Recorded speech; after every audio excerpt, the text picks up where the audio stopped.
পরে আপনারা কাটিং করবেন শোল্ডারের জন্য কাপড় নেবেন 6 ইঞ্চি থেকে 6.5 ইঞ্চি পাশ, লং নেবেন হলো আপনার শোল্ডার যা থাকবে তার থেকে 1.5 ইঞ্চি বেশি।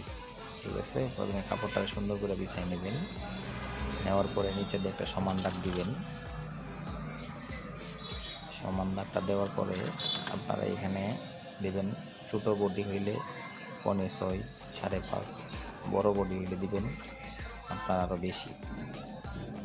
তারপর ওইখানে দিবেন 4, হাতার সাইডে দিবেন 4, দেওয়ার পরে এখানে শোল্ডার 2 ভাগ করে 1 ভাগ দিয়ে দিবেন।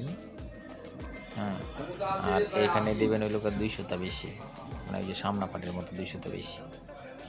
এখানে গলা যা বাড়াই দিছিলেন ওইখান থেকে 100টা বাড়াই দেবেন এখানে। ঠিক আছে, দেওয়ার পরে সুন্দর করে ড্রয়িং করে নেবেন।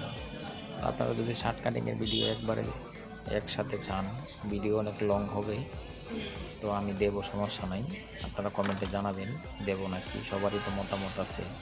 আর যদি বলেন যে না এরকম ছোটো ছোটো করে দেন তাহলে ছোটো ছোটো করে দেবো। ঠিক আছে, ড্রয়িং করা শেষ হলে সুন্দর করে কাটিং করে নেবেন। ওকে।